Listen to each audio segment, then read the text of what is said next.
tercurah untuk menebus hidup.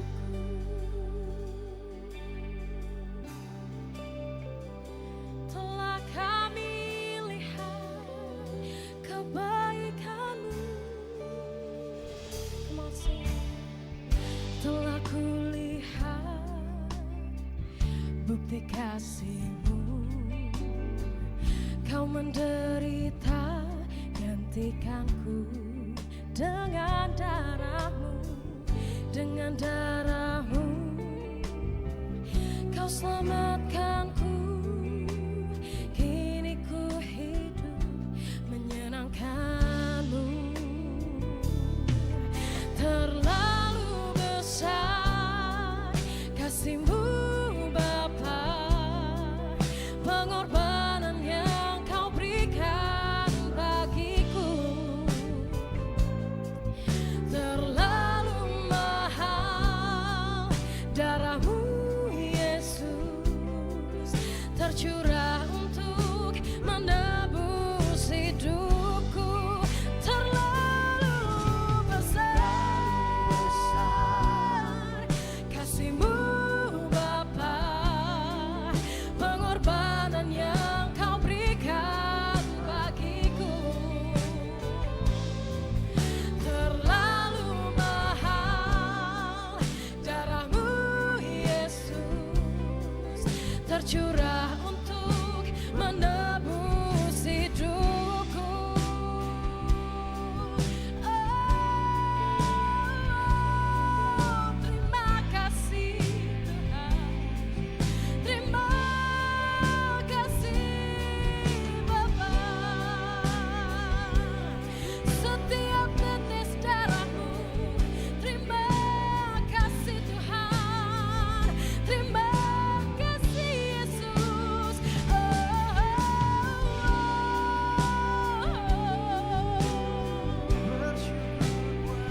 Kami bersyukur Tuhan, kami bersyukur.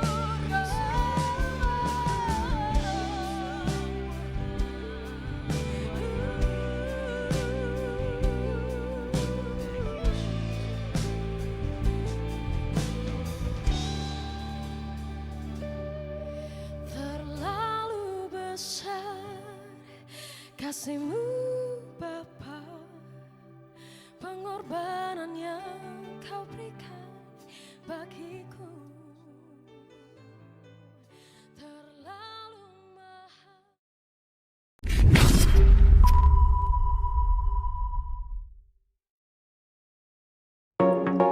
Shalom warga kerajaan Allah di RGCC Malang.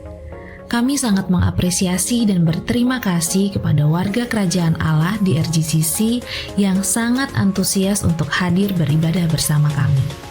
Kami bersyukur Tuhan mempercayakan warga kerajaan Allah yang sudah hadir baik di ibadah raya maupun roki atau gereja anak. Dalam kesempatan ini, kami menghimbau kepada setiap warga kerajaan untuk bisa datang 30 menit sebelum ibadah dimulai, supaya mendapatkan posisi tempat duduk yang terbaik dan demi kenyamanan bersama dengan tidak mengganggu jalannya ibadah. Terima kasih, Tuhan Yesus memberkati.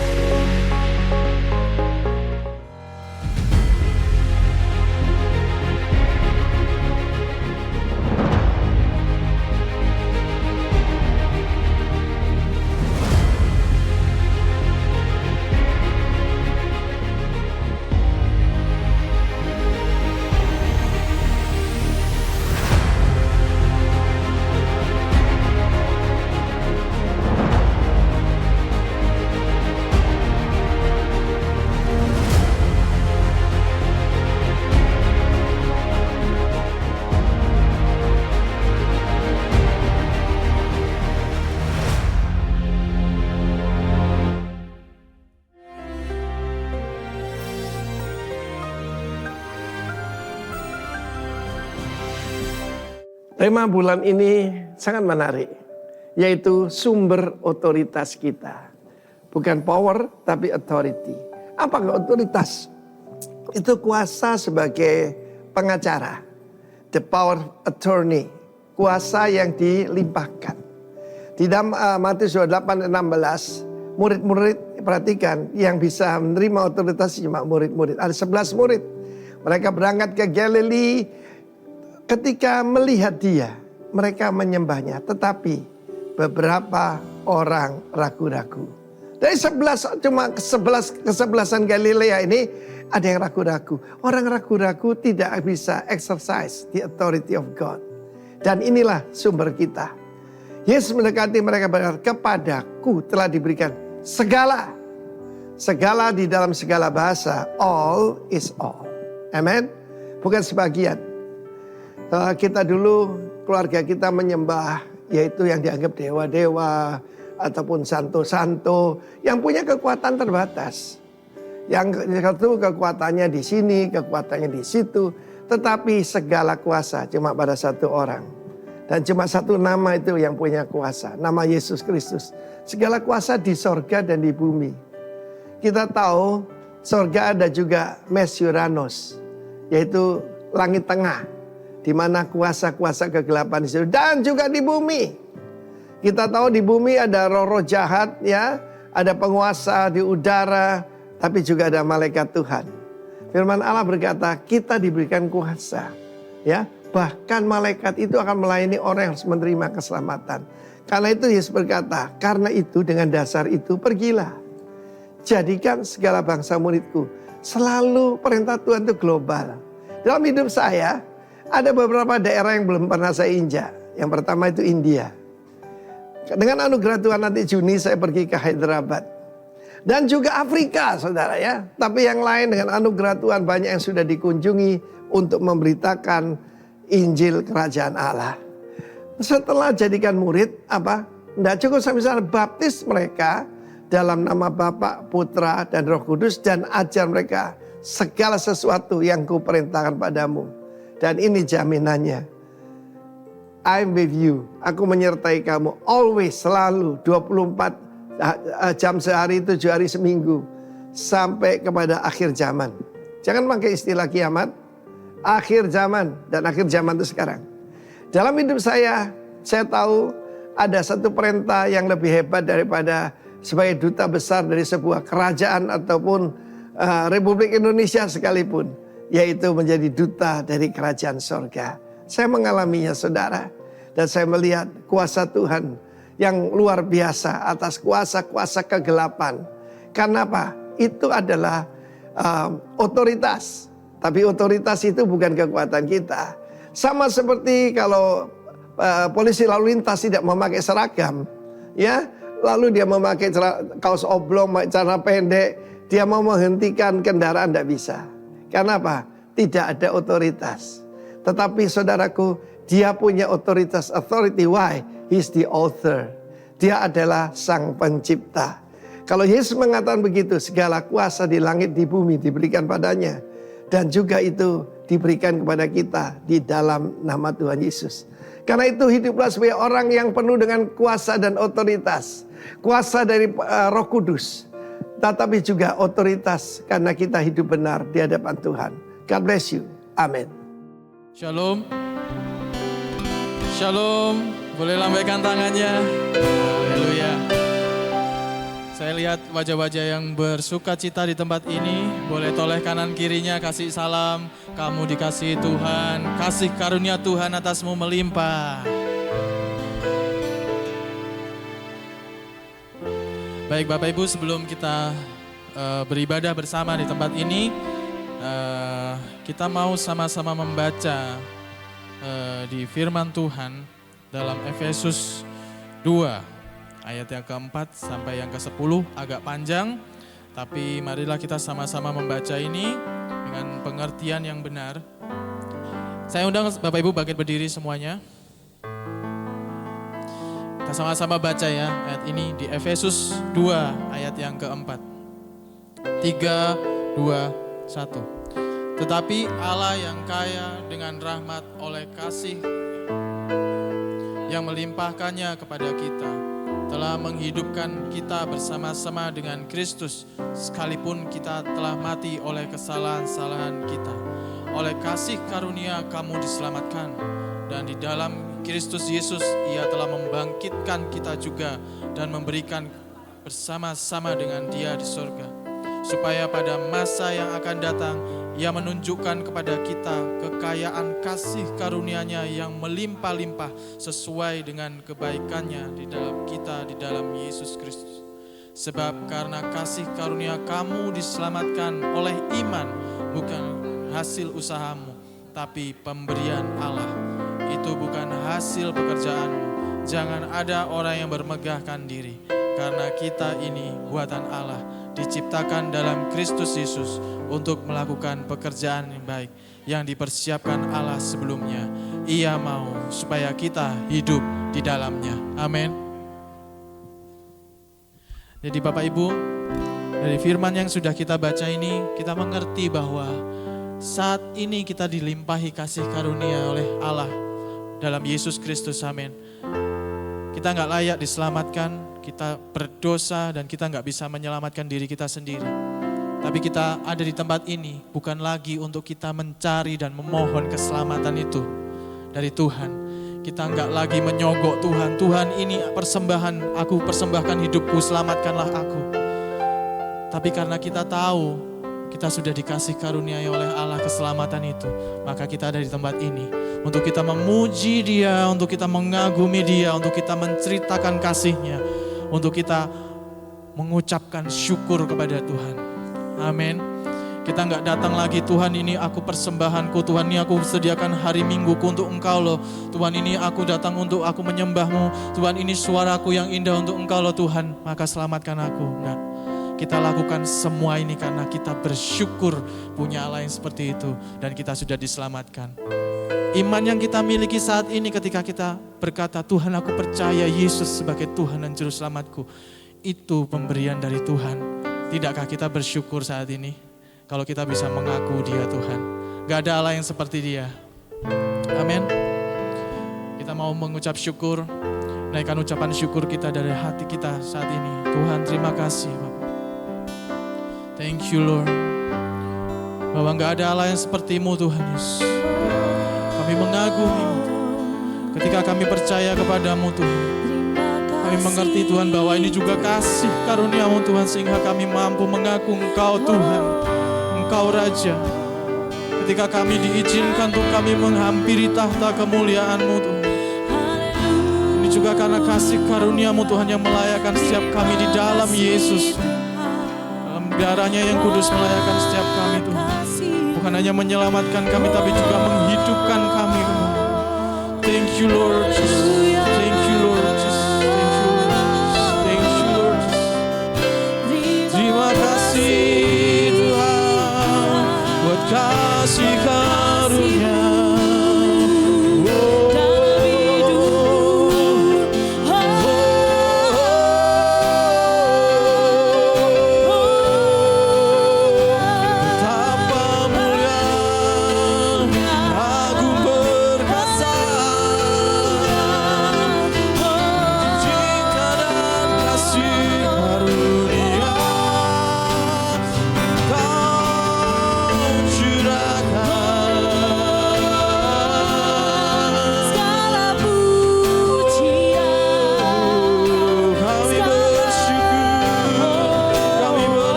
Thank you Lord Jesus.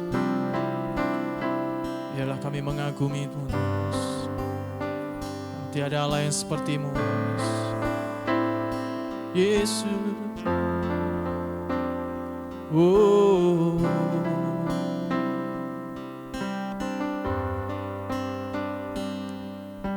Anugerah-Mu kepadaku tak pernah berubah. Perbuatan-Mu terlukiskan di dalam hatiku. Tercengang-ku dibuat-Mu, ku kagum padamu. Tak ada hal di hidupku yang luput dari-Mu.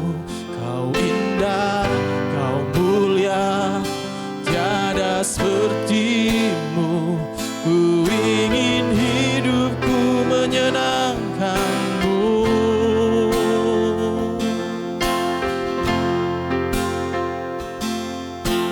Kau terawal dan terakhir, pencipta segalanya. Seluruh bintang pun bersinar oleh ucapan-Mu. Engkau pun mengasihiku, penulis hidupku. Tak henti setiap nafasku menyembah-Mu selalu. Ku puji, ku sembah, tiada seperti-Mu. Ku ingin hidupku menyenangkan-Mu. Oh, segala puji, segala hormat, segenap hatiku menyembah-Mu. Terimalah setiap hidupku sebagai persembahan yang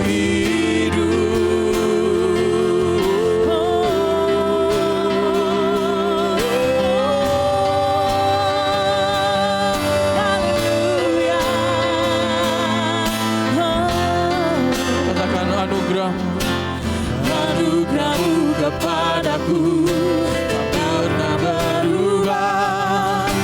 Perbuatan-Mu terlukiskan di dalam hatiku. Tercengang-ku dibuat-Mu, ku kagum padamu. Tak ada hal di hidupku yang luput dari-Mu.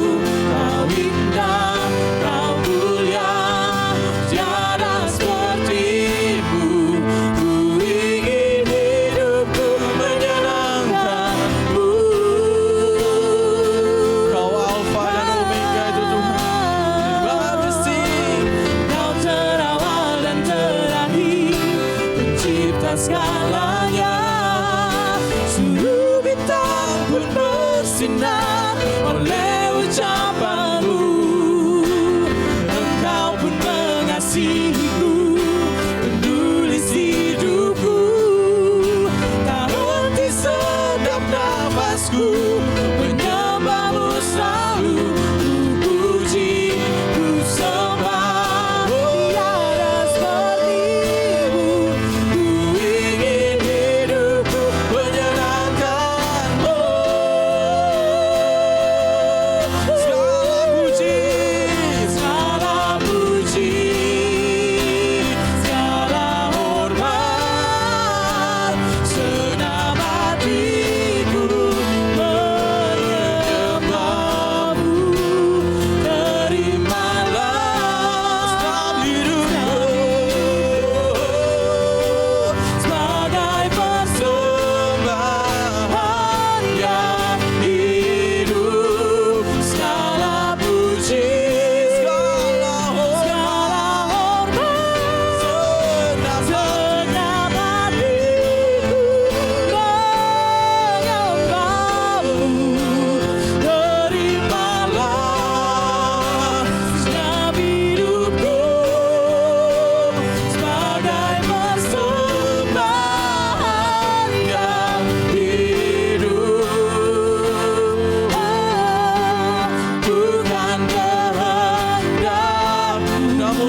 kehendak-Mu Tuhan yang jadi Tuhan.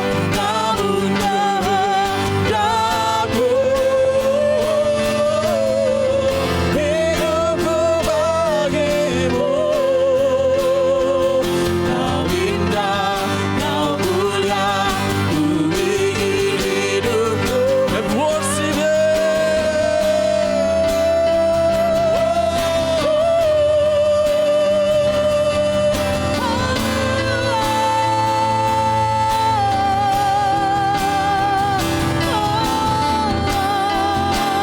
Thank you, Lord.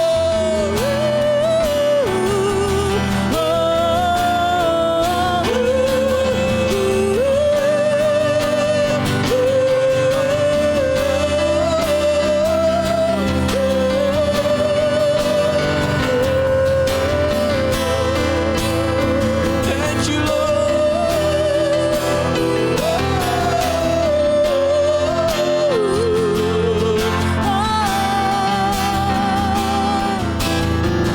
Katakan segala puji, segala hormat, segala puji, segala hormat, segenap hatiku menyembah-Mu.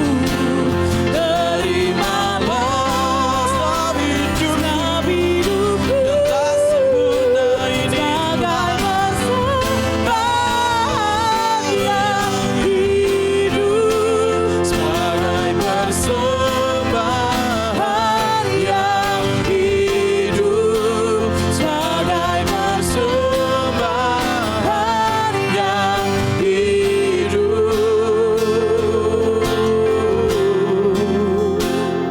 bagimu.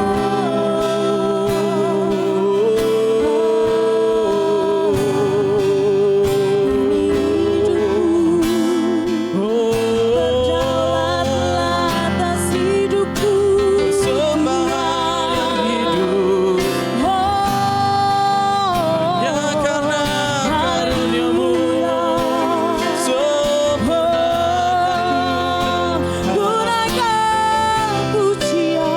segala pujian, segala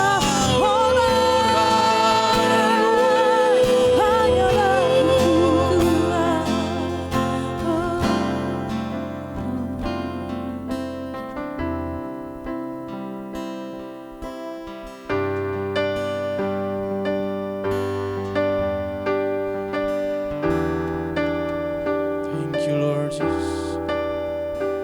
Betapa besar Allah-Ku, betapa dahsyatnya Engkau Tuhan Yesus.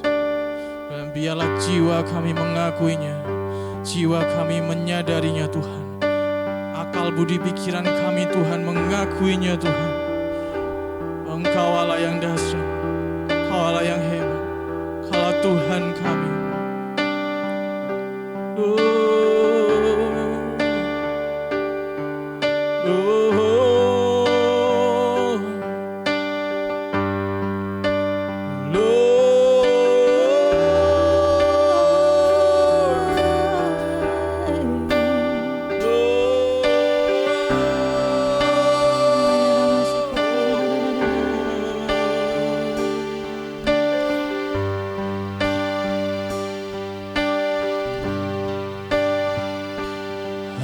Great is our God. Sing with me, how great is our God. And always see how great is our God. How great you are. How great is our God. Sing with me, how great is our God. And always sing how great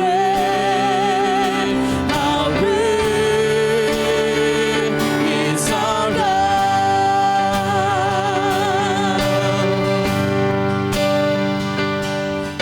The splendor of the King, He gloried in majesty.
surga.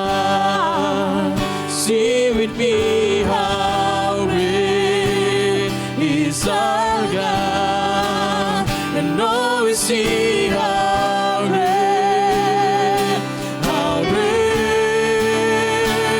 is our God. Oh, how great is our God. Sing with me, how great is our God, and know we sing how great, and know we sing how great, and know we sing how great is our God. How great you are.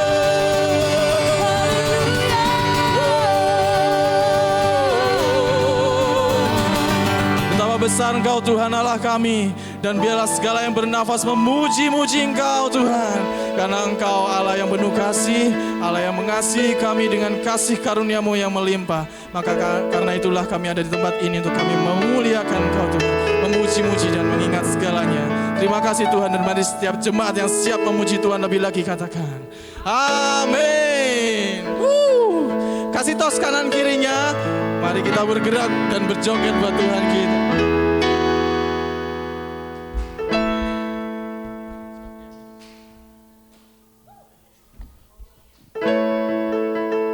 Are you ready?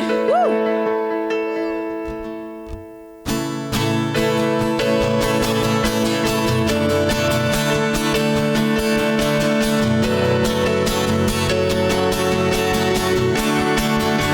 oh, oh, oh, oh.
Firman Tuhan tadi yang sudah kita baca di depan mengatakan bahwa kalau kita percaya sama Tuhan dan kita punya iman, mengaku Yesus sebagai Tuhan dan Juru Selamat kita, itu bukan hasil usaha kita, Bapak Ibu.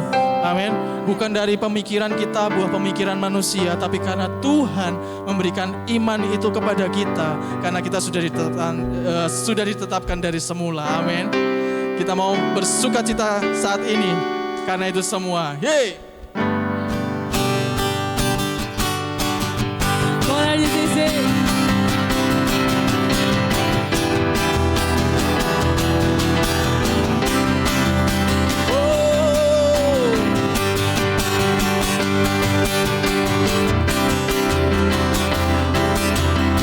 Karena imanku Tuhan, kami mau mengaku Kau Tuhan. Karena iman ku berkatakan Engkau sebagai Tuhan dan Juru Selamatku. Karena iman ku percaya padamu. Engkaulah Yesus, Tuhan dan Rajaku.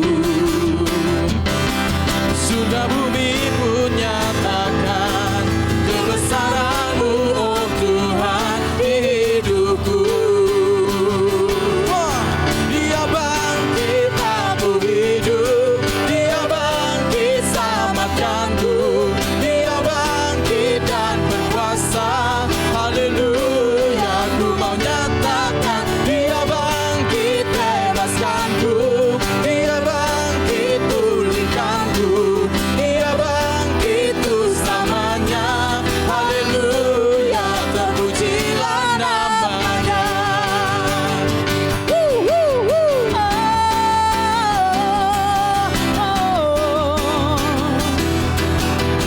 Kita nyatakan sekali lagi ya. Karena iman ku mau nyatakan Engkau sebagai Tuhan dan Juru Selamatku.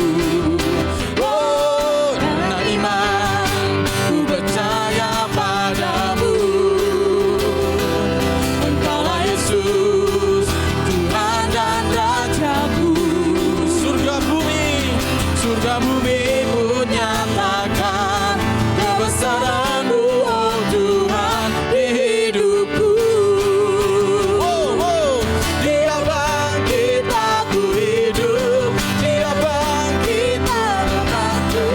Dia bangkit dan berkuasa. Haleluya, ku mau nyatakan. Dia bangkit, bebaskanku. Dia bangkit, pulihkanku. Dia bangkit untuk selamanya.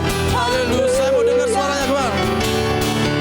Dia bangkit, aku hidup. Dia bangkit, selamatkanku. Dia bangkit dan berkuasa. Haleluya, ku mau nyatakan. Dia bangkit, bebaskanku. Dia bangkit, pulihkanku. Dia bangkit untuk selamanya. Haleluya. Dia bangkit, aku hidup. Dia bangkit, selamatkanku. Dia bangkit dan berkuasa. Haleluya, ku mau nyatakan. Dia bangkit, bebaskanku.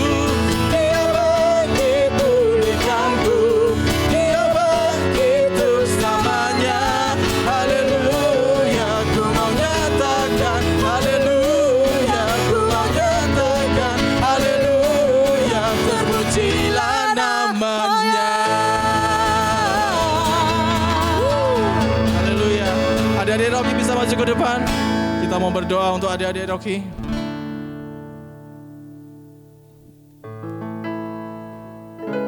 Rocky.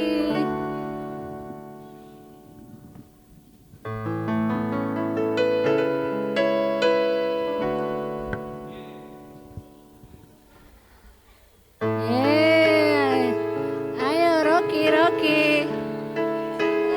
Gak apa-apa, ayo.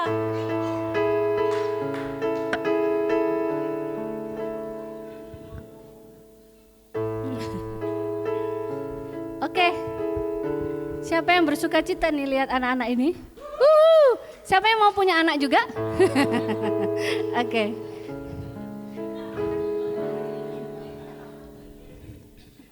Ada 2 bumil di antara kita nih ya. Ntar lagi kita nambah 2. Rokinya nambah 2. Bumil bisa maju. Ya lo, ayo sini Bumil, didoain sekalian. Ayo anaknya. Oke. Bumil.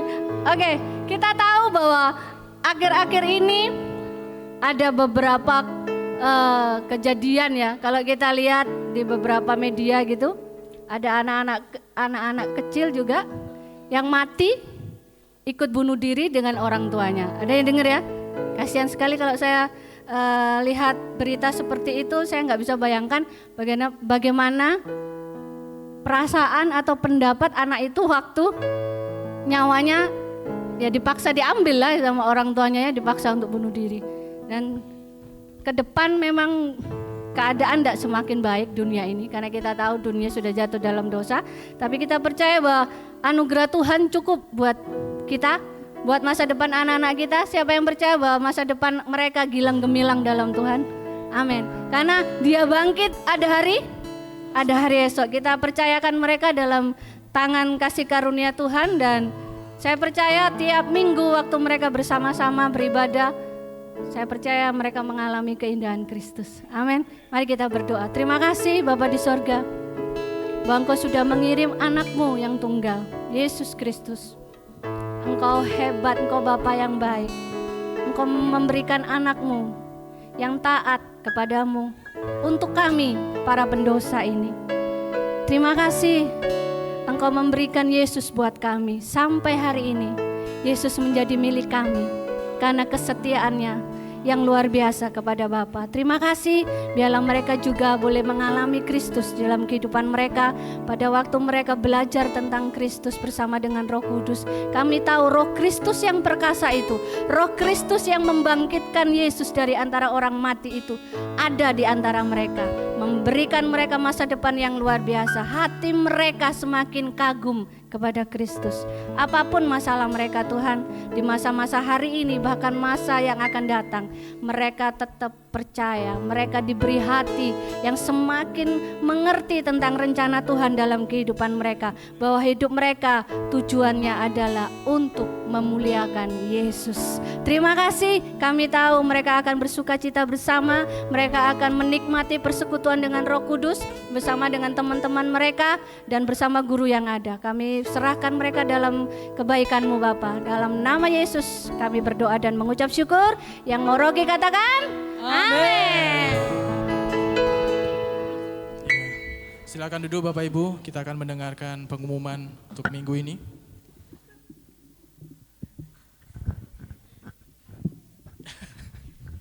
Shalom GCC, tiba saatnya kita diberi kesempatan untuk memberikan persembahan. Saudara dapat memberi dengan cara transfer ke rekening gereja yang telah dicantumkan atau dengan scan QR melalui aplikasi-aplikasi yang tersedia. Dan yang ingin menabur melalui cash dapat mengambil amplop persembahan di meja asar. Kita memberi bukan karena kita ingin diberkati, namun kita memberi karena kita sudah diberkati. Sebelum memberi, mari kita sama-sama berdoa. Terima kasih Bapa, terima kasih Tuhan Yesus, terima kasih Roh Kudus buat kasih karunia dan setiap penyertaan-Mu sampai saat ini. Tuhan, hari ini kami memberikan persembahan, biarlah hati yang baru dan pengertian yang benar Kau berikan kepada kami, bahwa Engkau yang terlebih dahulu memberikan segalanya dalam hidup kami. Dan kami percaya Tuhan, kalau kami dimampukan untuk memberikan persembahan pada hari ini, semuanya juga karena Engkau. Tuhan, kami juga berdoa biarlah melalui apa yang kami berikan ini bisa digunakan untuk pekerjaan-pekerjaan-Mu melalui gereja ini. Terima kasih Tuhan, kami siap memberi dengan sukacita dan biar semuanya untuk hormat kemuliaan nama-Mu. Dalam nama Yesus kami sudah berdoa, haleluya, amin. Selamat memberi, Tuhan Yesus memberkati. Haleluya. Selamat memberikan persembahan.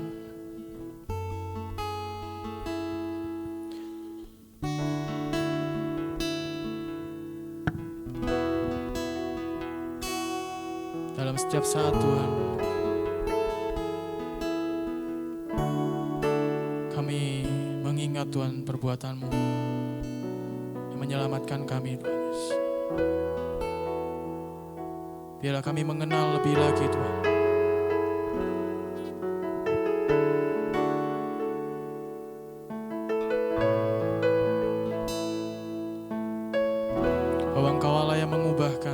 tempat yang hina itu menjadi tempat yang mulia bagi kami, Tuhan. Kau yang mulia rela menjadi hina agar kami, Tuhan, dilayakkan di hadapan Bapa. Terima kasih Tuhan Yesus. Thank you Lord.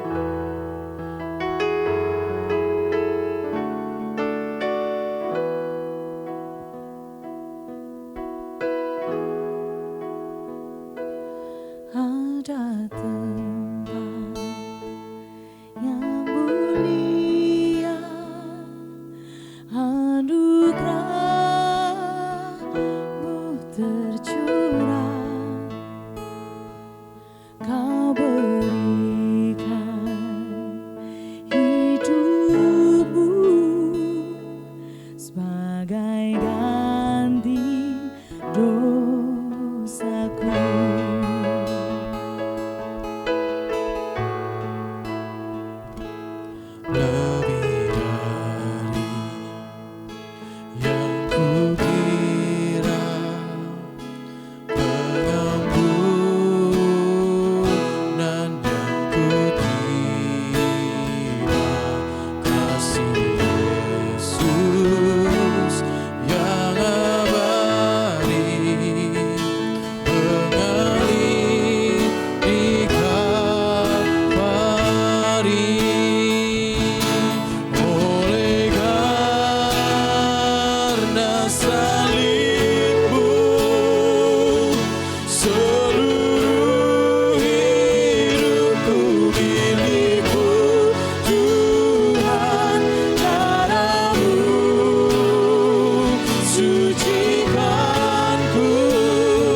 Mari gereja Tuhan, ambil waktu kita untuk kita meneduhkan hati kita, untuk kita bertobat di hadapan Tuhan atas semua dosa pelanggaran kita, baik itu dalam pikiran, baik dalam hati, baik dalam perkataan, ataupun dalam tindakan-tindakan kita selama 1 minggu ini. Bahkan mungkin dari berapa jam yang lalu, berapa menit yang lalu. Datang kepada Tuhan, lihat salibnya, dekati salibnya, dan minta ampun kepadanya. Tuhan, kami datang kepadamu. Kami selalu lemah, tidak berdaya. Pikiran kami mudah ditipu oleh kuasa-kuasa dosa, oleh filsafat-filsafat dunia ini, pemikiran-pemikiran dunia ini. Sehingga kami mengambil keputusan-keputusan yang salah. Ataupun kami melakukan hal-hal yang baik dengan motivasi yang salah. Bahkan mungkin kami melakukan hal yang melanggar perintah-Mu sekali. Oleh sebab itu kami hari ini minta ampun kepadamu. Tuhan menyucikan, menguduskan kami. Asa salib-Mu sanggup menyucikan, menguduskan kami. Jika kami minta ampun kepadamu, maka Engkau setia mengampuni kami Tuhan. Ampuni kami Tuhan, mungkin kami membenci, mungkin kami belum bisa mengampuni orang-orang yang bersalah kepada kami, orang yang berbuat jahat kepada kami, orang yang menipu kami, orang yang memfitnah kami. Kami marah, kami kecewa, kami membencinya. Dan biarlah kasih-Mu hari ini melawat kami. Ampuni kami Tuhan. Kami mau mengampuni orang yang bersalah kepada kami itu. Orang yang menjengkelkan. Tuhan, ampuni kami. Biarlah kasih-Mu mengalir hari ini.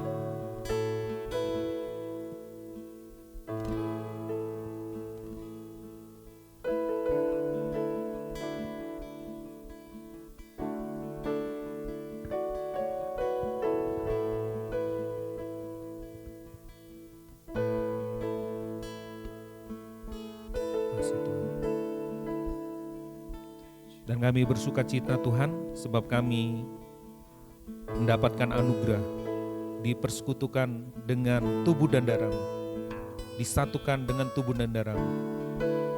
Sebab itu hari ini kami mohon Tuhan memberkati roti dan anggur yang ada di tangan kami.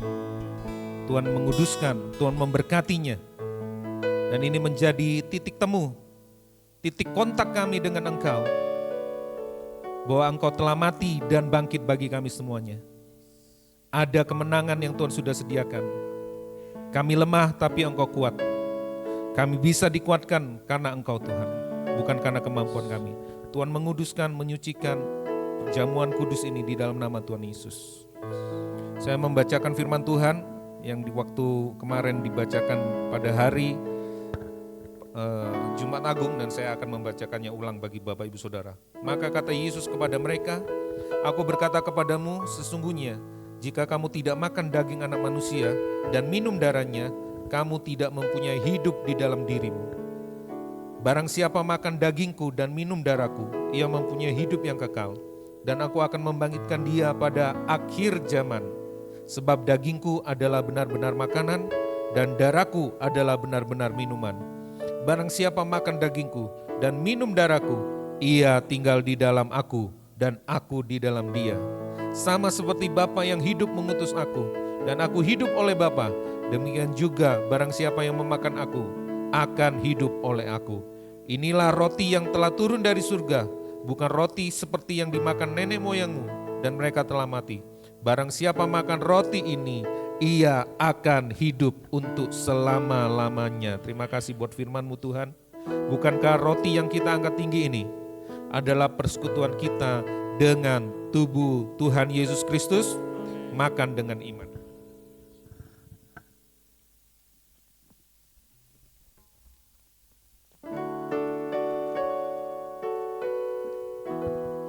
Saudara persiapkan cawan dan saudara angkat tinggi.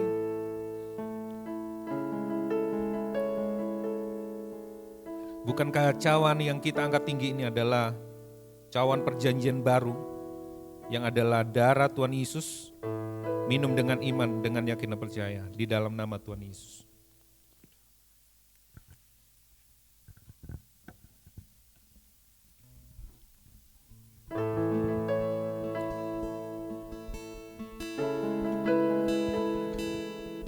Mari kita persiapkan hati kita menjadi tanah hati yang baik untuk kita mendengar firman Tuhan. Terima kasih Tuhan, kami ucap syukur buat tubuh dan darah-Mu, buat pengampunan-Mu atas dosa-dosa kami. Terima kasih Engkau menerima kami, Engkau tidak pernah menolak kami. Engkau menguduskan, menyucikan hati kami, dan hati kami siap menerima berita anugerah, kabar baik-Mu di dalam hidup kami. Kami ucap syukur buat firman-Mu. Roh Kudus, Engkau yang berkuasa atas hidup kami. Engkau mengurapi setiap kami. Engkau memberikan kepada kami hati seorang murid, sehingga kami bisa mendengar, melakukannya nanti dengan baik. Terima kasih Bapa, di dalam nama Tuhan Yesus, ucap syukur kami berdoa. Haleluya, amin. Silakan duduk gereja Tuhan, jemaat Tuhan. Yes, saya belum dapat ini ya. Ya, remote. Ngaco Angga ini.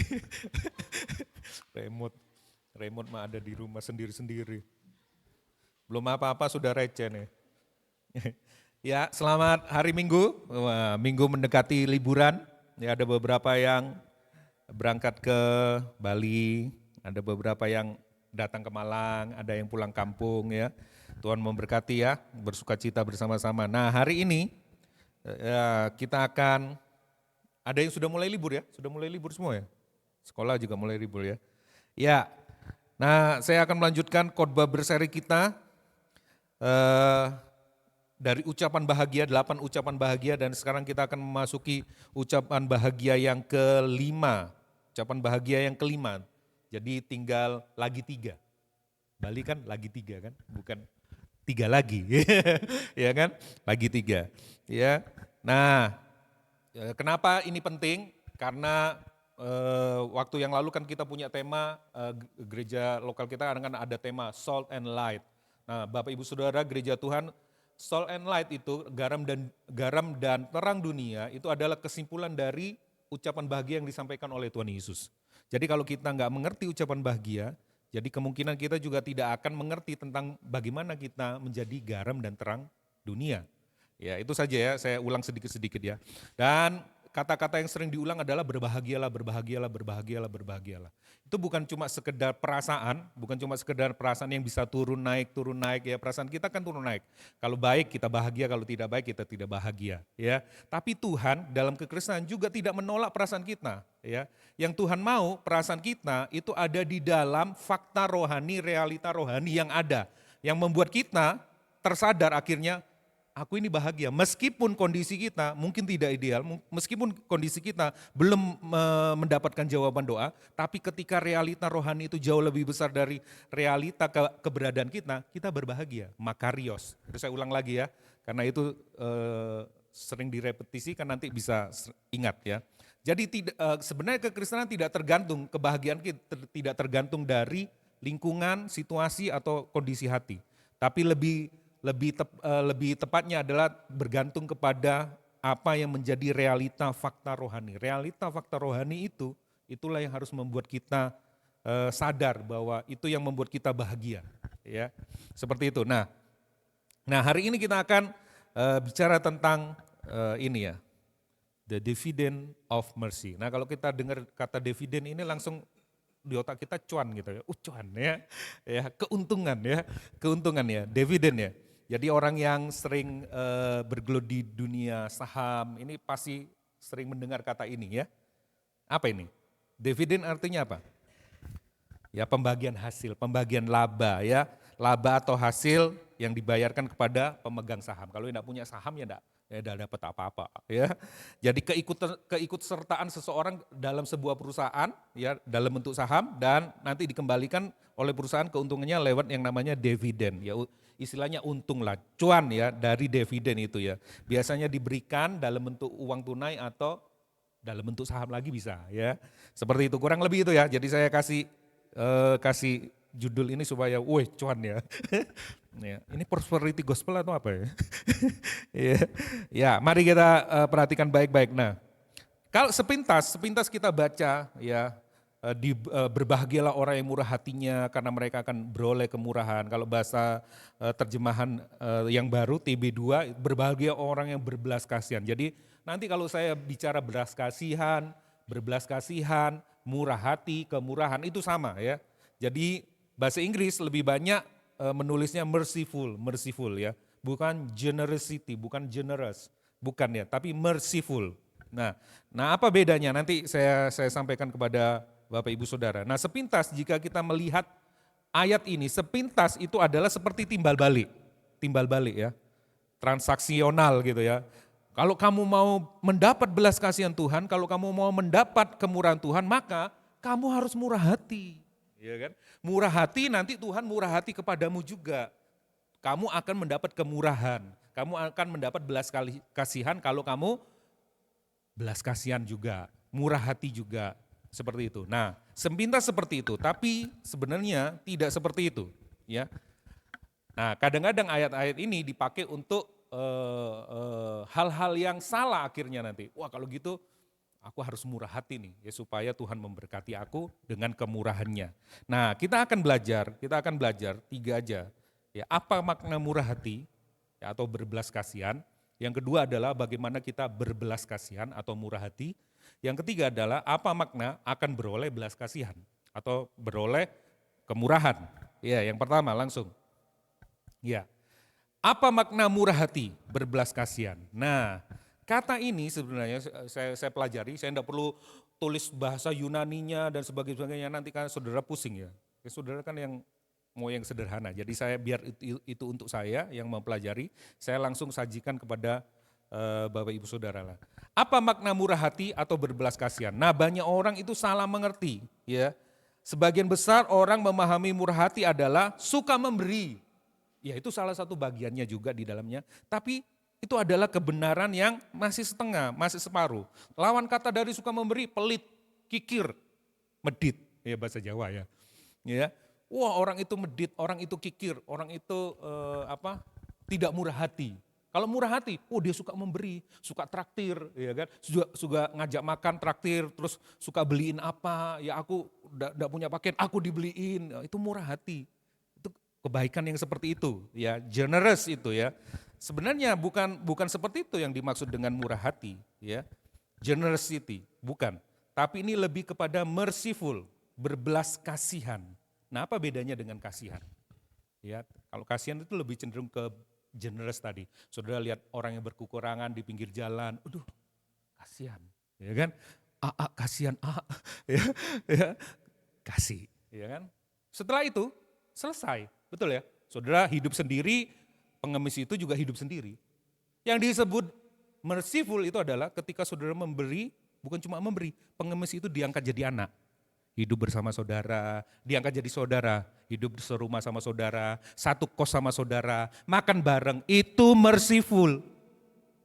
Tahu bedanya sekarang? Ya, makanya suami istri itu butuh merciful, bukan cuma generous. Kalau cuma generous, itu pas pacaran aja tahu baik-baiknya. Ya. Begitu masuk rumah tangga, butuh yang namanya merciful, belas kasihan men. Betul enggak sih? Betul enggak nih yang baru menikah? Betul. Yang sudah lama menikah. Ya betul ya. Jadi kalau saudara, saya dulu punya, jadi kalau generous itu tergantung. Sebelum kita kenal orang itu kita sulit rasanya. Aduh aku gak kenal ya, kita gak bisa berbuat baik. Tapi setelah mengenal, asik bisa dia berbagi ya kan. Bisa teman satu kos, asik juga ini teman satu kos ini. Ternyata baru kenal kan, lama-lama kenal, asik juga. Wah saling memberi, saling berbagi. Begitu semakin kenal, males lah orang itu. Cuaci orang itu, rewel orang itu. Waduh, nah akhirnya apa? Lama-lama kita menahan kebaikan kita. Iya betul ya? Males sama orang itu, aku sudah berbuat baik, dia fitnah aku, gosipin aku, waduh males. Seperti itu kasih manusia seperti itu.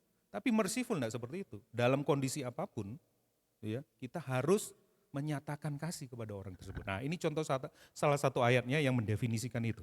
Itulah sebabnya dalam segala hal, ia harus disamakan dengan saudara-saudaranya supaya ia menjadi imam besar yang menaruh belas kasihan. Sama ini bahasa aslinya sama, eleo, kata dasarnya, kata bendanya eleo, ya.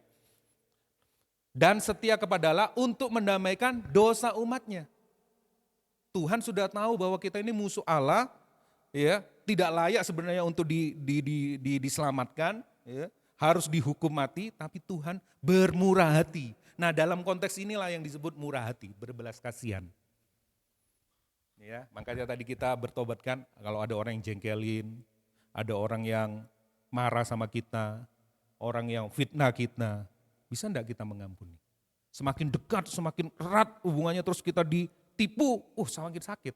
Semakin sulit untuk mengampuni. Nah, disinilah nanti kita belajar bagaimana Tuhan bicara, berbahagialah orang yang murah hati, orang yang berbelas kasihan, karena mereka akan mendapat belas kasihan.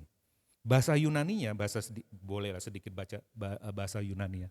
Eleos, di daerah sekitar sini ada gereja yang namanya Eleos, ya di dekat Pasar Burung ya. Pernah tahu? Eleos, ya pernah ngundang kita untuk main futsal sebenarnya, tapi kita enggak punya tim, nantilah ya. Kita bikin tim futsal supaya bisa punya tim. Nah, Eleos itu artinya belas kasihan, rahmat. Bahasa Arabnya itu rohim, ya, rahim, ya, kemurahan hati. Jadi bukan cuma generous, tapi kemurahan hati yang luar biasa kepada orang yang bermasalah, orang yang berdosa, ya, orang yang mungkin tidak memberikan keuntungan apa-apa bagi kita. Bagi Tuhan, tidak memberi profit, tidak memberikan keuntungan apa-apa, tapi Tuhan bermurah hati. Itu gambarannya seperti itu. Kalau yang di bahasa Ibrani, kalau di bahasa Ibraninya dari kata ini, ya, itu namanya chesed, ya, chesed. Ada KH-nya ya. Kalau Indonesia jadi keset gitu kan enggak enak. Chesed, ya. Ada K dan H-nya, chesed, ya. Artinya kasih setia Tuhan yang berdasarkan perjanjian. Pasti digenapi oleh Tuhan, ya, Tuhan tidak akan melanggar janjinya. Nah, gambaran itu di tengah kan, gambarannya seperti tadi saya singgung, seperti apa? Seperti orang yang menikah, itu perjanjian lah. Ya. Perjanjian yang tidak bisa dibatalkan seharusnya. Ya, saling mengikat janji bahwa aku akan dalam keadaan apa, aku akan setia. Itu seperti Tuhan kepada jemaatnya. Ya, nah belas kasihan atau kemurahan hati itu dalam konteks yang seperti ini. Eleos, chesed. Tuhan selalu setia kepada kita. Kenapa? Karena janjinya. Suami istri itu gambarannya paling cocok untuk bisa kita lihat bagaimana kebaikan Tuhan kepada jemaatnya. Ya, saudara jangan lihat contoh yang tidak baik, ya, tapi saudara harus melihat contoh yang baik. Ya, bagaimana di Alkitab diceritakan Hosea, ya, menikahi Gomer, itu yang pernah dikhotbahkan di sini juga ya. Hosea menikahi Gomer yang jahat, perempuan yang tidak benar, tapi dinikahi oleh Hosea, dia mendapatkan kemurahan, ya. Sudah dijadiin istri, dia masih selingkuh lagi. Tapi kata Tuhan, tetap dikasihi. Tetap aja, akhirnya dia sampai dijual di pasar budak, ditelanjangi. Tapi kata Tuhan, beli, tebus dia, kasihi dia. Itu luar biasa, itu namanya chesed. Eleos, itu dulu ya. Itu maknanya. Ya, dalam bahasa Yunaninya dan dalam bahasa Ibraninya. Nah, kita dapat menarik kesimpulan, ya, baik itu dalam bahasa kata sifatnya, kata bendanya, saya tidak usah sebutin di sini ya. Itu seringkali digunakan dalam konteks penghakiman atau penilaian terhadap orang lain. Penghakiman atau penilaian terhadap orang lain. Ya. Contoh seperti ini ya. Kita ini lebih cenderung menghakimi orang, ya, menilai orang menurut pemikiran kita sendiri. Ya, wah orang itu. Nah, kita ndak berada di sisi orang itu. Kita berada di sisi yang berlawanan sama orang itu. Wah, memang ndak benar orang itu, memang seperti ini sebenarnya. Tadi saya juga merenungkan ya. Ya, kan ke akhir ini, yang terakhir ini beberapa hari ini kita dikejutkan dengan istilah Kristen progresif, ya kan? Nah itu langsung hati saya ngomong, maukah kamu bermurah hati dalam artian bukan berkompromi dengan apa yang tidak benar, tetapi sama orang yang model seperti itu, maukah kamu masih mendoakan? Kayaknya aku masih belum bisa sih Tuhan, nyebelin memang gitu ya, contoh misalnya seperti itu ya, jengkelin ya Tuhan seperti itu ya. Nah kira-kira seperti itu, kita belum mau mengerti kenapa sih dia kok bisa seperti itu, ada masalah apa latar belakangnya sehingga dia bisa berbuat seperti itu. Kita tidak mau mengerti, ya, tidak mau mengerti seperti itu. Kita tidak mau mencoba berada di sepatunya. Kenapa dia punya pemikiran seperti itu? Nah, itu yang sering Tuhan ngomongkan kepada kita. Contoh ya, Yesus seperti Yesus itu adalah seorang yang menaruh belas kasihan. Yesus itu adalah seseorang yang selalu mengasosiasikan dirinya, mentautkan dirinya dengan orang yang sedang dia nilai. Ya, sehingga ia lebih bisa menghargai persepsi orang lain. Dia tidak mudah mengeksploitasi kesalahan orang lain. Ia tidak bersukacita atas kesalahan orang lain. Ya. Sikap ini sangat kontras dengan gaya hidup banyak orang. Ya. Kita cenderung untuk apa? Menghakimi daripada mengerti, mengasihi. Kita menghakimi dulu lebih cepat, untuk mengerti dan mengasihinya sulit. Yang tertinggal hanya menghakimi saja. Ya. Itu Matius 7 ayat 1 ya, sampai 2. Pada waktu menghakimi pun kita seringkali menghakiminya juga tidak adil. Ya, ukurannya selalu berat kepada orang yang kita hakimi daripada diri kita sendiri. Kita keras kepada dosa orang lain tapi lunak kepada dosa kita sendiri. Ya. Terus kita juga kadang-kadang membanggakan pembalasan. Ya, pembalasan dendam. Wah, kalau enggak balas dendam itu enggak cowok. Kalau enggak balas dendam itu enggak seru, harus balas dendam. Ya kan? Kita cenderung kayak gitu daripada murah hati. Ya. Padahal orang yang murah hati itu adalah orang yang melepaskan kasih, melepaskan kemurahan Tuhan. Apapun perbuatan orang kepada kita, kesalahan orang kepada kita. Nah, contohnya itu orang Farisi, ahli Taurat. Dia selalu menghakimi orang, mencari-cari kesalahan orang, ya. Dengan kebenaran, melalui kebenaran, dia pakai kebenaran itu untuk memukul orang. Wah, kamu salah, kamu berdosa, kamu salah. Dicari salahnya terus gitu ya. Padahal dirinya sendiri pun banyak salahnya. Yaitu banyak teguran Tuhan Yesus seperti itu. Nah, itu gambarannya, gambaran orang yang tidak berbelas kasihan. Dia selalu menilai bahwa dirinya benar, orang lain yang salah. Dia tidak berusaha untuk mengerti posisinya dia. Meskipun dia salah, kita harusnya lihat, kenapa ya dia bisa seperti itu ya? Kenapa kok dia terjebak judi online ya? Wah, kamu salah, kamu pasti terikat oleh dunia ini ya. Benar, memang terikat sama dunia, dia punya keinginan. Tapi kenapa ya dia mempunyai latar belakang seperti itu? Nah, itu belas kasihan. Itu coba mengerti. Nah, itu bermurah hati. Bukan cuma sekedar menghakimi, tapi cuma mengerti ya. Mengerti, itu yang Yesus lakukan. Nah, saya simpulkan dulu.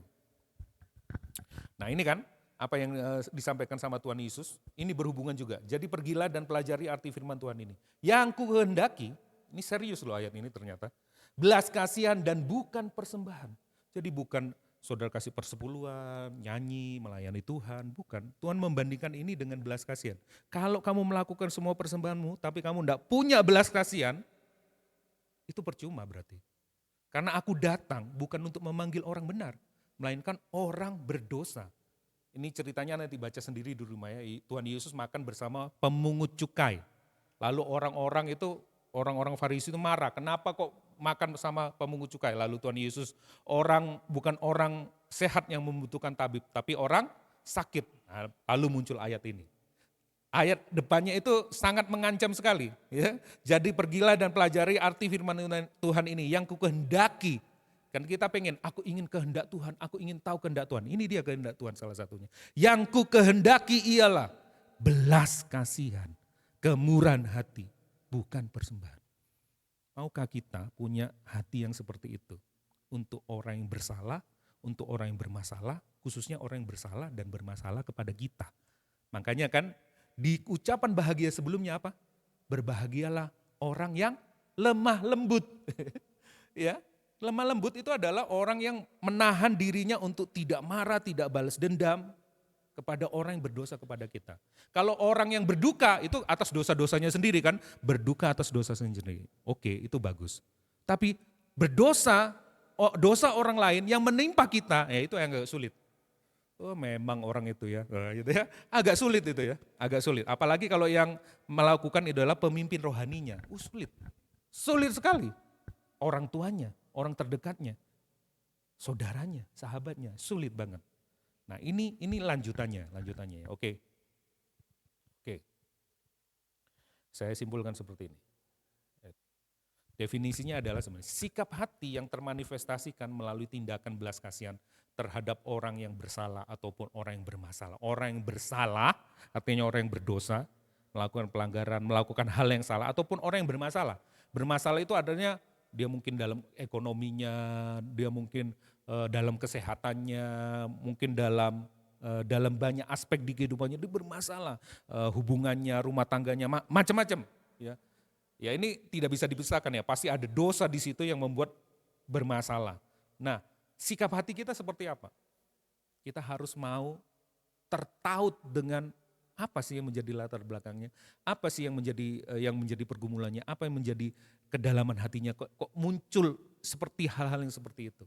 Jadi bukan cuma menuding, bukan cuma sekedar menunjukkan kebenaran, tapi kita mau tertaut masuk ke dalam yang menjadi pemikirannya, alasannya, latar belakangnya, pergumulannya. Itu murah hati.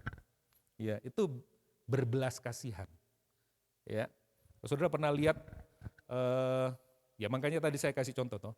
Kalau Lady Di dulu foto sama anak-anak yang miskin, anak-anak yang kelaparan difotokan jepret. Ya, karena demi kebutuhan berita, ya kan? Mungkin dia akan menyumbang untuk yayasan itu dengan besar.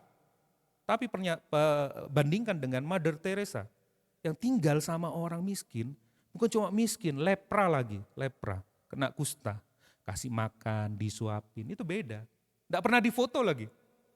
Nah itu merciful. Ya.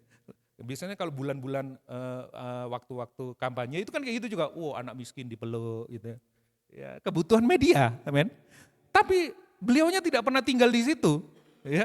Tinggal sama orang miskin, tinggal sama orang yang membutuhkan, orang yang bermasalah, enggak pernah nih. Ini kalau Pak Kepsek ini kepala sekolah ini tinggal bersama orang lain banyak dari berbagai latar belakang, itu pasti butuh kasih karunia besar ya Pak ya. Ya kan? Ya, kalau cuma memuridkan gini oke. Tapi kalau tinggal bersama, itu dia. Butuh kasih karunia, ini yang disebut merciful. Sudah semakin jelas tampak banyak yang ini Pak. Ya banyak ada yang ini ya, tapi merciful, bukan cuma generous. Gitu ya. Sekarang yang kedua. Bagaimana kita berbelas kasihan? Itu Mother Teresa ya. Kita mungkin kasih sembako, kasih bagiin. Tapi kita enggak pernah tinggal bersama mereka kan? Coba tinggal bersama mereka. Itu dibutuhkan merciful. Ya. Nah, ucapan bahagia bagaimana kita berbelas kasihan? Ya tentu dengan konteksnya adalah ucapan bahagia yang pertama sampai keempat. Itu yang menjadi landasan kita mentransformasi hati kita terlebih dahulu. Sehingga kita bisa menjadi orang yang berbelas kasihan. Yang pertama itu adalah orang yang miskin di hadapan Allah. Orang yang menyadari bahwa dirinya tidak memiliki apa-apa, tidak berdaya, tidak mampu, terbatas, tidak ada sesuatu yang dibanggakan secara rohani di hadapan Tuhan. Aku butuh Engkau Tuhan. Orang yang seperti ini, kandidat orang yang murah hati seharusnya.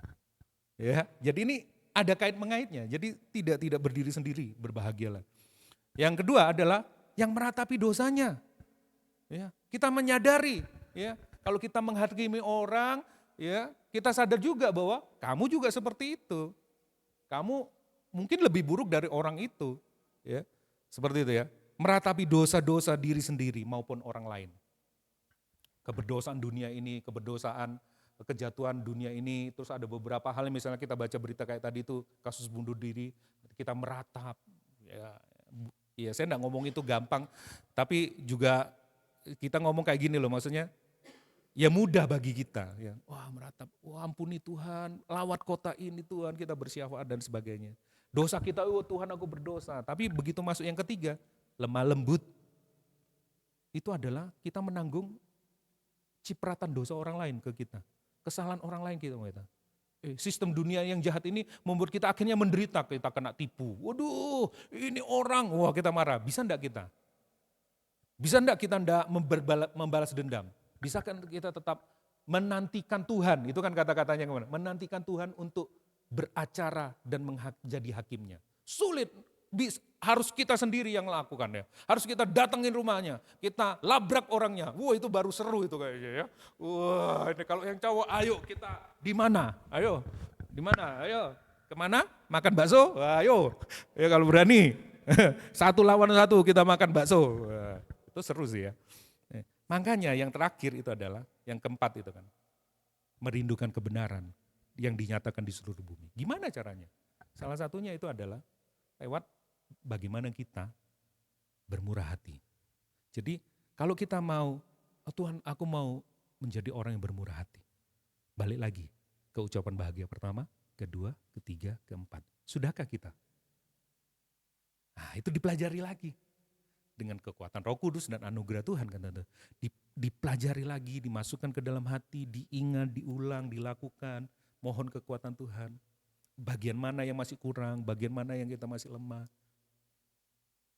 Ya, itu yang pertama. Caranya. Yang kedua. Ini seru ya. Yang kedua, bagaimana kita berbelas kasihan? Menyadari bahwa kita sudah mendapat belas kasihan terlebih dahulu dari Tuhan.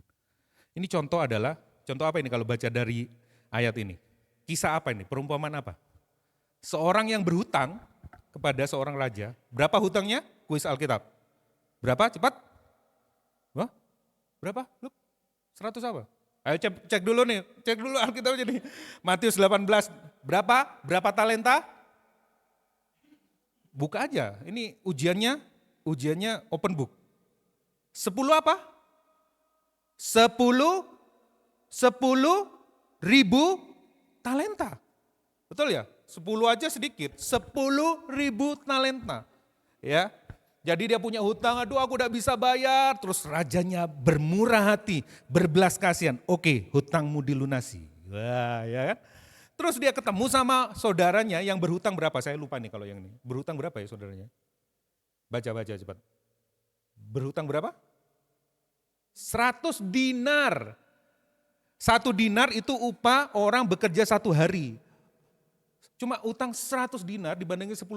Terus dia ketemu sama temannya, hei kamu utang 100 dinar, sini bayar utangmu. Oh sambil dicekek gitu. Lalu ada orang yang melaporkan bahwa orang yang baru saja diampuni ini, dibebaskan utangnya oleh raja, ternyata mengancam temannya. Lalu apa, rajanya marah, bawa ke sini. Disiksalah dia sama algojo yang ada. Tangkap dia, masukkan dalam penjara. Nah ini ayatnya. Kemudian raja itu menyuruh memanggil orang itu dan berkata kepadanya, hei hamba yang jahat. Rupanya jahat itu tidak selalu melakukan hal-hal yang kriminal. Anda melakukan hal-hal kayak gini, jahat. Ya. Dan berkata kepadanya, hai hamba yang jahat, seluruh hutangmu telah kuhapuskan karena engkau memohon kepadaku.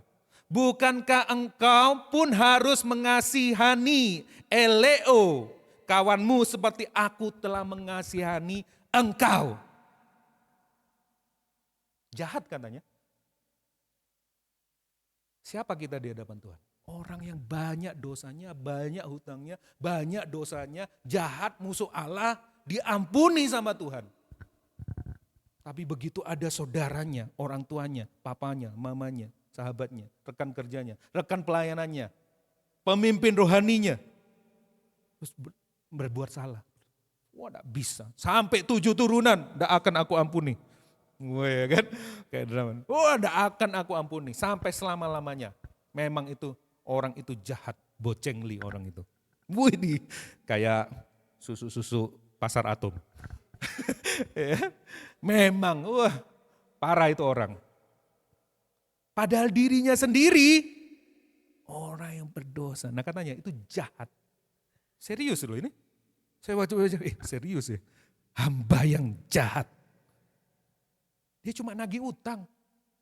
Padahal kan yang ditagih kadang-kadang lebih galak dari yang ditagih ya. Tapi katanya ini kamu jahat. Wah saya bayangin, iya ya. Kadang kita kayak gitu juga, jahat. Ini, ya saya mau kasih tunjuk kepada saudara. Satu talenta itu ada 6.000 dinar, 6.000 dinar. Bapak guru matematika tolong dihitung ya. Yang lain juga bisa, ada teacher juga. Teacher pakai ini biasa itu. Ya. Ini 10.000 talenta. Satu talenta itu 6.000 dinar. Itu banyak. Kalau kita berhutang 10.000 talenta artinya orang ini berhutang satu dinar upah sehari, ya kan? Upah sehari. Berarti dia berhutang 60 juta dinar. Nah, dikonversi ke berapa hari waktu kerja yang dia butuhkan. Jika upah bekerja 1 dinar itu untuk 1 hari, ya. 60 juta, pintar kamu, muridnya siapa? Ya. 60 juta hari. Ya. Atau kurang lebih 164.000 tahun hari kerja. Itu belum kepotong, itu kan total 365 hari gitu ya. Itu belum kepotong hari Sabat, hari libur kan, Sabtu, Minggu libur kan. Anggap saja itu ya setahun 260 hari. Itu tetap sama men, banyak ya. Maka kurang lebih kita membutuhkan 230 tahun untuk bekerja membayar hutangnya. Sak matekmu wis. Sak mateke rajane kok ndak kebayar hutangmu. Terus orang ini bertemu sama saudaranya, temannya, sahabatnya yang beruntung cuma 100 dinar. Dia ngancam, dia cekik. Seharusnya berita ini membuat hati kita hancur hari ini. Ya, hancur harusnya. Waktu istri kita bersalah dikit aja, atau suami kita sedikit aja salah, miskomunikasi aja, kita bisa marah sedemikian rupa. Ayat ini harus mengingatkan kita. Kalau mengampuninya itu lama lagi, berbulan-bulan, 3 bulan, ya kan? Kita bisa kamar sementara. Waduh, men. Istrimu loh atau suamimu loh mungkin bersalah karena apa mungkin. Lupa ngangkat galon mungkin. Ngangkat galon ya. Ya, mulai tadi enggak diangkat, wah marah. Kita enggak temenan, ya kan? Kamu lupa ngangkat galon, tidak berinisiatif. Kita break dulu selama 1 bulan. Kamu tidur di sofa sana. Kita harus sadar dengan ini loh. Suamimu cuma enggak ngangkat galon aja. Lihat diri kita. Ayo coba renungkan baik-baik. 230 tahun dia harus bekerja membayar hutangnya. Ya, saya lanjut. Apa makna akan beroleh belas kasihan? Bukan timbal balik. Seolah-olah belas kasihan Allah ditentukan oleh belas kasihan manusia. Bukan. Sebaliknya, sikap yang tidak berbelas kasihan. Orang ini kan tidak berbelas kasihan. Menyiratkan bahwa ada persoalan, ada masalah di dalam spiritualnya, dalam rohaninya, dalam diri seseorang. Yang tadi disebutkan hamba itu tadi. Kalau kita sudah mendapat pengampunan oleh Tuhan, tapi justru kita tidak bisa mengampuni orang yang bersalah sama kita. Berarti jangan-jangan ya, kita tidak pernah benar-benar memahami kemurahan Tuhan atau belas kasihan Tuhan yang kita terima. Nih, saya tulis di bawahnya. Seharusnya seorang yang berbelas kasihan, seharusnya adalah seseorang yang seharusnya berbahagia karena ia telah menerima belas kasihan Tuhan. Sehingga ia pun mampu memberikan belas kasihan yang ia terima dari Tuhan kepada orang yang bersalah kepada kita. Jadi apa maksudnya? Kesimpulannya apa? Jadi kita tidak mungkin berbelas kasihan kepada orang lain jika kita belum terlebih dahulu menerima belas kasihannya. Jadi ayat ini ngomong, kamu sudah mendapatkan, kamu seharusnya berbahagia karena telah mendapatkan belas kasihan itu. Ini waktunya kamu melepaskan itu kepada orang. Waktu kamu melepaskan kepada orang karena kamu sudah berbahagia, kamu mendapat belas kasihan Tuhan, kamu sudah diampuni dan sebagainya tadi. Di situ berbalik lagi. Kamu disebut berbahagia. Kamu disebut orang-orang yang diberkati. Jadi bukan timbal balik. Kita tidak mungkin bisa berbelas kasihan.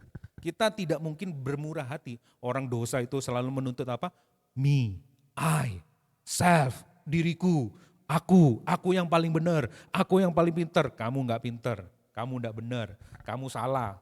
Ya, kita selalu, meskipun kita salah, kita akan cari pembenaran diri. Kamu tetap yang salah, ya kan? Seperti itu. Nah, makanya cerita ilustrasi ini jadi aneh. Seharusnya, coba pikir, iya ya. Seharusnya waktu kita ketemu sama teman kita yang berhutang sedikit itu tadi gimana seharusnya? Ya cincailah, gak apa-apa. Aku ini kan sudah diampuni. Aku bahagia, gak apa-apa 100 dinar. Iya seharusnya normalnya gitu. Tapi Tuhan Yesus kasih cerita yang gak normal. Adakah orang-orang di sini yang abnormal yang seperti ini? Gak usah angkat tangan, nanti didoakan pelepasan soalnya. Abnormal, jangan jadi Kristen abnormal. Seharusnya kita apa? Bahagia. Tapi sulit Pak, memang bukan kekuatanmu. Itu kekuatan Tuhan. Saudara bisa lihat kesaksian-kesaksian. Ya, beberapa waktu yang lalu saya sharing hamba Tuhan yang anaknya diperkosa oleh banyak orang gitu. Tapi akhirnya dia bisa. Itu memang tidak mudah tapi bisa. Kalau yang dari gereja KMS ya, siapa yang ini? Iya, Rido ya. Mamanya ya yang dibunuh. Dia akhirnya bisa ngampuni orang yang membunuh.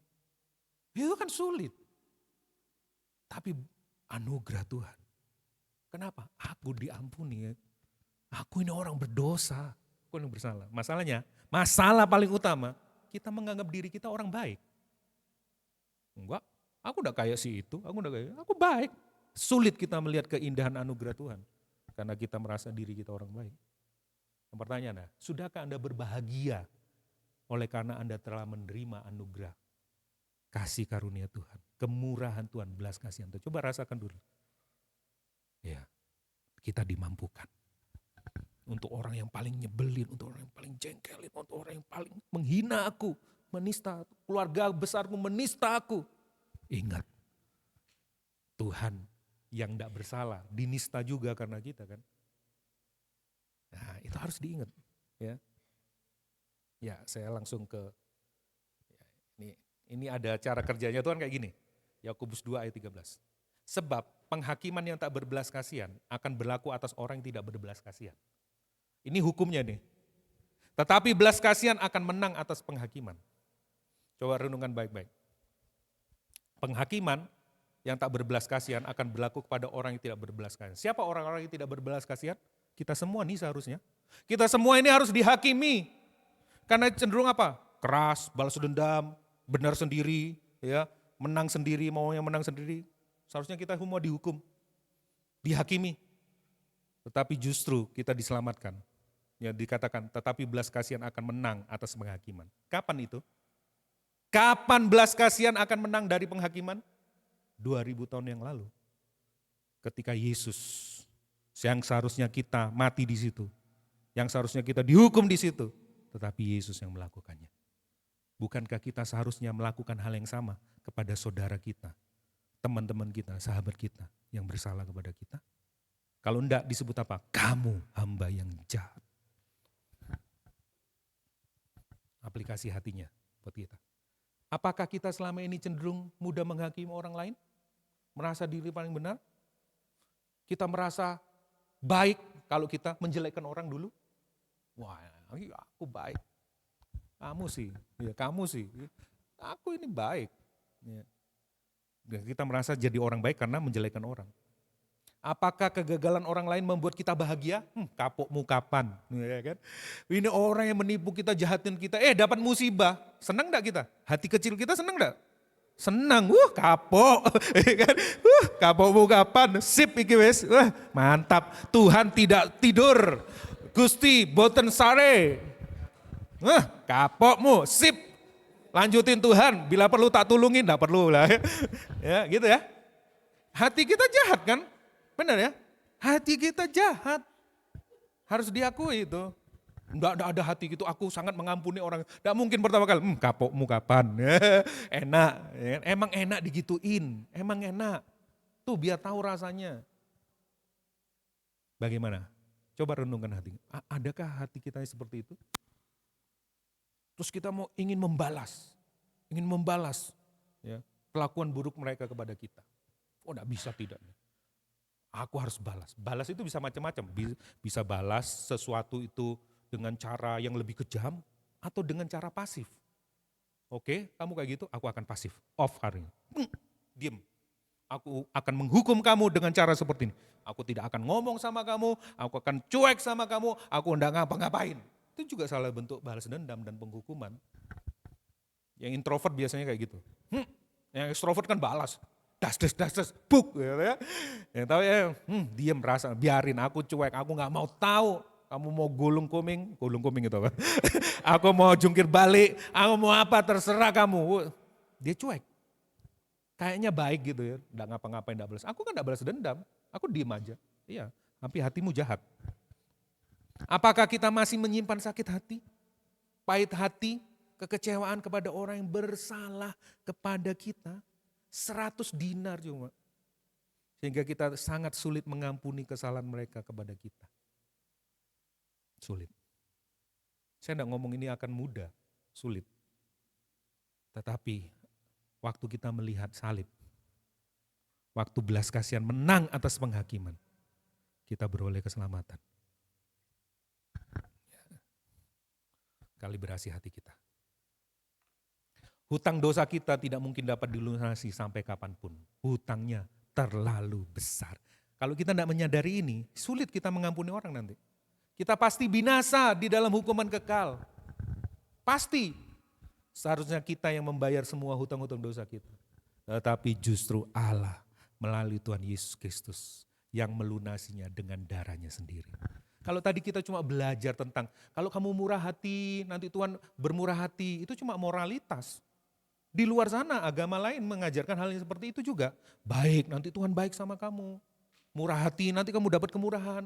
Kalau kamu baik, orang-orang juga akan baik sama kamu. Tidak perlu jadi orang Kristen untuk seperti itu. Tidak perlu percaya Tuhan Yesus untuk seperti itu.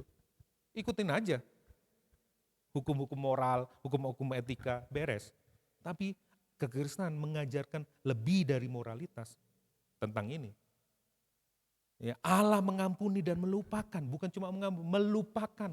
Katanya sejauh timur dari barat, gak mungkin ketemu. Sudah dilupakan. Pelanggaran kita, ya. Bagaimana dengan kita? Apakah kita masih menimbun kesalahan orang lain kepada kita dan tidak mau mengampuni mereka? Ya. Kita mengampuni orang yang bersalah kepada kita bukan supaya mendapat belas kasihan Allah ataupun demi kebaikan diri sendiri. Tetapi justru karena kita sudah mendapat belas kasihan dari Allah, kita dimampukan untuk mengampuni. Kan banyak ya, kalau yang moral kan biasanya kayak ampuni itu baik untuk dirimu sendiri. Supaya kamu tidak menyimpan sampah.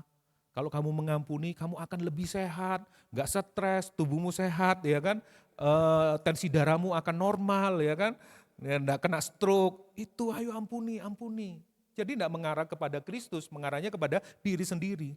Kalau kamu mengampuni, kamu akan lebih baik. Berkat Tuhan mengalir, langit terbuka, tanah tidak jadi tembaga. Waduh, ya dulu saya mainnya kayak gitu soalnya. Pemain juga dulu ya. Langit terbuka, ayo ampuni. Kamu nggak dapat untung ya, tokomu sepi ya. Karena kamu membenci, langit tertutup, tanah menjadi tembaga. Wow, oh ya kalau gitu aku mengampuni, ya ampuni. Wah ya kan? Gitu ya. Atau yang tadi itu, kamu akan sehat loh. Ya, manfaat mengampuni adalah untuk dirimu sendiri. Tidak usah untuk Tuhan dulu, untuk dirimu sendiri. Itu untuk kebaikanmu. Kekristenan tidak mengajarkan seperti itu. Ya. Sorry. Karena itu aku berkata kepadamu, dosanya yang banyak itu telah diampuni. Sebab ia telah banyak mengasihi. Ya perempuan yang mengurapi Yesus ya. Tetapi orang yang sedikit, orang yang merasa sedikit mendapat belas kasihan Tuhan, kemurahan Tuhan, dia juga tidak akan mampu mengasihi. Karena dia merasa, aku baik-baik saja, aku tidak perlu diampuni apa-apa dari Tuhan. Semakin banyak kita sadar dengan dosa, kelemahan kita, kekurangan kita, semakin kita bisa melihat betapa indahnya anugerah Tuhan. Tapi semakin sedikit, semakin kita tidak bisa rasa. Semakin kita juga tidak bisa mengasihi orang. Betul ya? Kita tidak mungkin mampu berbelas kasihan kepada orang lain tanpa kita terlebih dahulu menyadari, mengakui dan mengalami terlebih dahulu kasih Kristus di dalam hidup kita. Jadi ini bukan pelajaran moral. Kristus bukan hanya memerintahkan saja, ayo kamu bermurah hati. Namun Kristus juga melakukan. Ya, Kristus harus menderita, dia turun jadi manusia, terbatas, menanggung pemberontakan kita kepada Allah. Karena Kristus mengasihi kita, orang yang berdosa, orang yang yang tidak akan memberikan profit apa-apa waktu itu. Waktu Tuhan mati, apakah kita sudah berbuat baik sama Tuhan? Apakah kita sudah menyenangkan Tuhan? Apakah kita sudah melayani Tuhan? Tidak. Tapi justru Kristus datang. Ya, Kristus mengambil tempat kita. Tadi saya ngomong itu, mengasosiasikan, mengambil tempat kita. Kamu tidak mampu, kamu tidak bisa, tapi aku bisa. Aku akan datang. Kalau di dunia saham kan kita yang beli sahamnya kan, semakin banyak ya. Tapi kali ini kita tidak beli apa-apa, dia yang kasih. Ini loh tak kasih. Kamu mendapat bagian dari saham yang tidak akan pernah turun. Kamu disebut berbahagia. Kalau di dunia ini kan naik, turun, naik, turun. Kita yang beli lagi kan. Tapi Yesus, aku yang bayar, aku yang beli, aku yang tebus kamu. Kamu mendapat bagian dari kerajaan surga yang kekal. Sahamnya keren men, kerajaan surga. Ini refleksi hati kita hari ini. Saya tutup terakhir.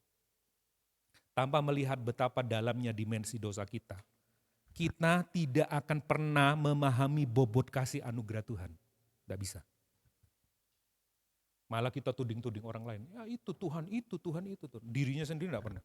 Tanpa melihat betapa menjijikkan dosa kita, kita tidak akan pernah melihat keindahan kasih anugerah Allah. Doaku ini. Aku kan cuma gini dosanya. Dosa orang itu lebih jahat, aku tidak pernah mencuri. Tapi dalam hati kamu membenci, itu menjijikkan bagi Tuhan. Bagi dirimu sendiri, enggak apa-apa kan. Ngegosip, menjijikkan. Tapi begitu biasa. Tanpa melihat betapa pahitnya dosa kita, kita tidak akan pernah melihat betapa manisnya kasih anugerah Tuhan. Kasih anugerah Allah.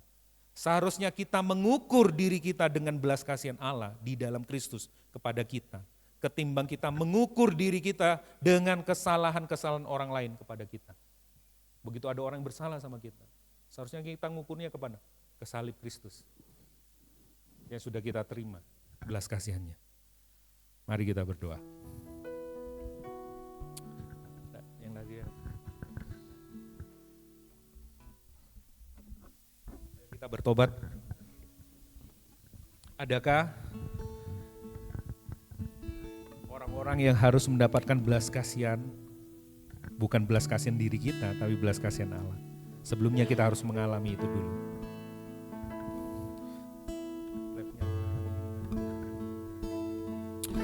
Saya undang jemaat bangkit berdiri untuk meresponi firman Tuhan. Berbahagialah orang yang murah hatinya, karena dia akan mendapat kemurahan. Berbahagialah orang yang berbelas kasihan, karena dia akan mendapatkan belas kasihan dari Allah sendiri. Ampuni kami Tuhan. Kalau kami melihat orang-orang yang bersalah kepada kami, berdosa kepada kami, masalahnya itu mengenai kami, biarlah kami mendapat kemurahan. Kami menyadari kemurahan yang kami telah terima, belas kasihan yang telah kami terima daripada-Mu. Itu membuat kami bahagia. Kami tidak lagi mengukur dari kesalahan-kesalahan orang lain yang ditimpakan kepada kami. Tapi kami mengukur dengan salib-Mu, di mana kesalahan-kesalahan kami ditimpakan kepadamu, tapi justru kami mendapatkan kebenarannya. Kami dibenarkan, sampai kapanpun kami gak bisa membayar hutang-hutang dosa kami, tapi justru Tuhan mengampuni kami, membebaskan kami. Siapakah kami tidak mau mengampuni, tidak mau melepaskan pengampunan kepada orang-orang yang bersalah kepada kami? Salib-Mu pulihkan ku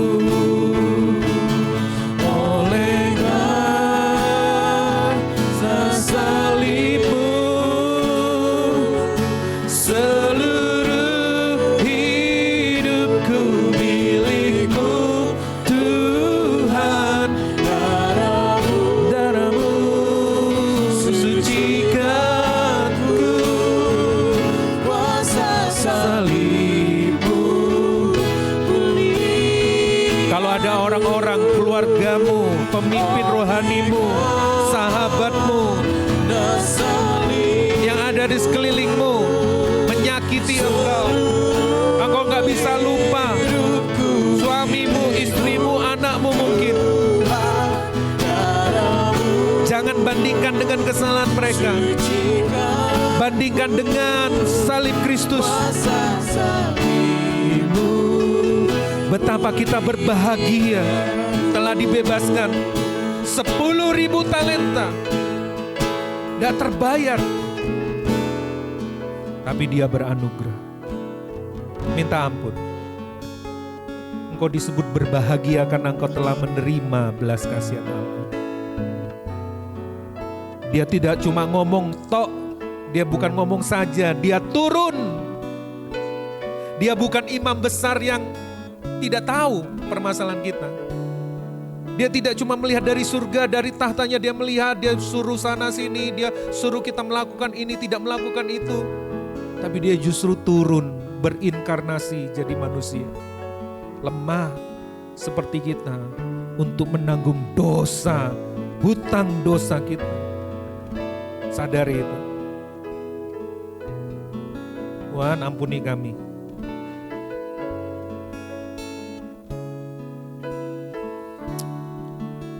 Ampuni kami Tuhan. Ampuni kami Tuhan.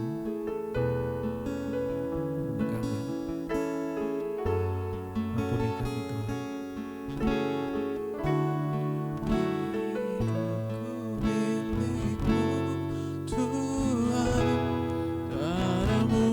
Bebaskan kami dari pembenaran diri sendiri, merasa paling benar, merasa paling suci, merasa paling kudus, merasa paling baik, sehingga mata kami terhalang, kami dapat bisa melihat keindahan belas kasihan-Mu, keindahan kasih anugerah-Mu.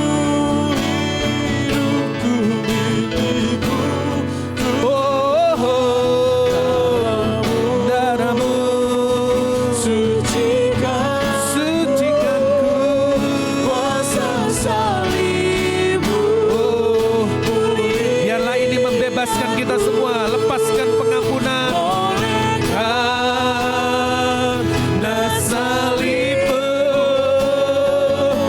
seluruh hidupku milik-Mu Tuhan. Darah-Mu sucikanku, kuasa salib-Mu.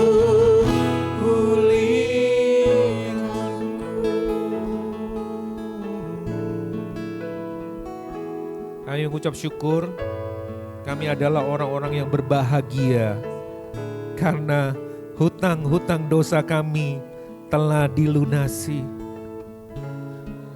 Seperti tadi pujian tadi, ada masa depan.